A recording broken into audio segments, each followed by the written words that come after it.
સૌને નમસ્કાર. મારું નામ સ્નેહલભાઈ રમેશભાઈ Patel, upper primary teacher, Nanakonda primary school.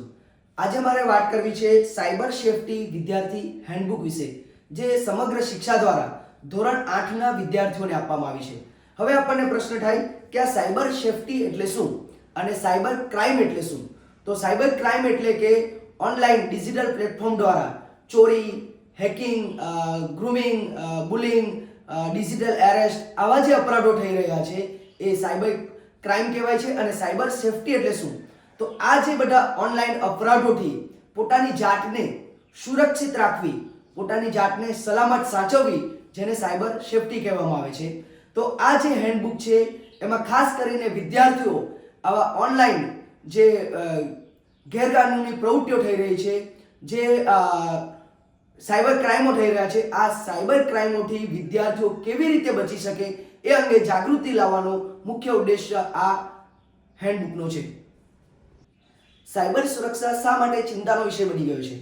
આજે આપણે ડિજિટલ દુનિયામાં સ્માર્ટફોન્સ, કોમ્પ્યુટર, લેપટોપ, ઓનલાઈન માધ્યમો દ્વારા આપણે ઓનલાઈન સંચાર માધ્યમોના એટલો બધો વપરાશ કરતા થઈ ગયા છે કે આજે ઇન્સ્ટાગ્રામ, ફેસબુક, ટ્વિટર આવી અનેક માધ્યમો દ્વારા આપણે ઓનલાઈન થઈ ગયા છે. ત્યારે આ સાયબર ક્રાઇમથી બચવા માટે સાયબર સેફટીનું સલામતી જાગૃતિ લાવવાની આપણા માટે ખૂબ જ જરૂરી બની ગઈ છે. ગુંડાગીરી એટલે કે cyber bullying, cyber grooming, cyber phishing, email છેતરપિંડી, digital arrest, online banking fraud, email છેતરપિંડી આવા ઘણા બધા માધ્યમો છે જેના દ્વારા આપણી સાથે સાયબર ક્રાઇમ બની શકે છે અને આપણે આ સાયબર ક્રાઇમના શિકાર બની શકીએ છીએ. તો આ શું છે કે સાયબર ગુંડાગીરી એટલે શું? તો આપણને ઓનલાઈન ધમકીઓ આપવામાં આવે છે, આપણા અભદ્ર ફોટાઓ મોકલાવીને આપણને આપણા પર પૈસા માંગવામાં આવે છે. ઓનલાઈન ગ્રુમિંગ એટલે કે આપણો ઓનલાઈન કોઈ પીછો કરે છે, આપણી સાથે બાળક આપણા જેવા બનીને આપણને જે રસ હોય એવી આપણી સાથે વાતો કરે છે, આપણી પાસે આપણા ફોટાઓ માંગે છે અને એ ફોટાનો દુરુપયોગ કરવામાં આવે છે.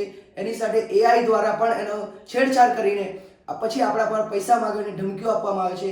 ડિજિટલ એરેસ્ટમાં પણ આપણને ઓનલાઈન આપણને વોરંટ મોકલવામાં આવે છે અને આપણને એરેસ્ટ કરીને આપણને આપણી પાસે પૈસા કઢાવવામાં આવે છે. આપણે જે ઓનલાઈન આપણે જે એપ્લિકેશનો વાપરીએ છીએ એને હેકિંગ કરવામાં આવે છે અને આપણા નામથી આપણા મિત્રો ઉપર પૈસા માંગવામાં આવે છે.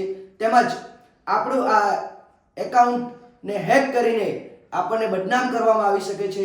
તો જ્યારે પણ આવું થાય આપણી સાથે, આપણે આવા ઓનલાઈન શિકાર બનીએ ત્યારે આપણે શું કરવું જોઈએ અને આપણે શું સલામતી રાખવી જોઈએ? હવે વિદ્યાર્થી મિત્રો, જ્યારે તમે આવા ઓનલાઈન સાયબર ક્રાઇમના શિકાર બનો ત્યારે શું કરશો? જરા પણ ડરવાની જરૂર નથી. આવું તમારી સાથે જ નહીં પરંતુ કોઈ પણ વ્યક્તિ સાથે થઈ શકે છે. આજે ઘણા બધા લોકો આના શિકાર બની રહ્યા છે. અત્યારે જ એક કિસ્સો આવ્યો હતો કે જેમાં એક વૃદ્ધ દંપતીને આ રીતે ડિજિટલ એરેસ્ટ કરીને 1 કરોડ રૂપિયા પડાવી લેવામાં આવ્યા હતા. સુરતમાં આવી રીતે ઓનલાઈન બેન્કિંગ ફ્રોડ દ્વારા OTP આપવાથી અને 1 લાખ રૂપિયા બેંકમાંથી ઉપાડી લેવામાં આવ્યા હતા. એટલે આવા ઘણા બધા કિસ્સાઓ આપણે સાંભળતા રહીએ છીએ. તો ડરવાની જરૂર નથી, પણ તમારે શું કરવાનું? તો એની ધમકીઓને વશ થયા વગર, એને કોઈ પણ રિપ્લાય આપ્યા વગર તમારે પહેલી તો જાણ તમારા માતા પિતાને અથવા તમારા શિક્ષકોને કરો. જો તમારી સાથે આવી છેતરપિંડી થઈ છે તો તેની જાણ કરો. જે તમને આવા મેસેજ કરી રહ્યા છે એમના મેસેજને તમે એને સ્ક્રીનશોટ લઈને એને સેવ રાખો.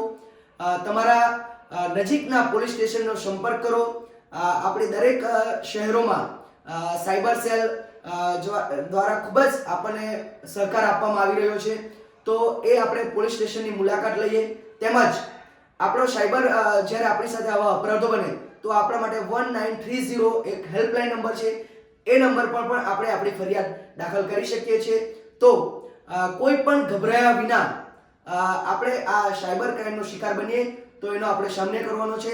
કારણ કે આપણે પોતે અપરાધી નથી, પરંતુ આપણે એના શિકાર બન્યા છે. તો આપણી સાથે આપણા જે પોલીસ છે એ આપણી સુરક્ષા માટે છે. તો આપણને હંમેશા સહકાર આપે છે. તો આપણે એમનો સંપર્ક કરીએ અને આવા સમયે આપણે એમનો સહકાર મેળવીએ અને આપણે ઓનલાઈન ફ્રોડથી બચી શકીએ. આભાર.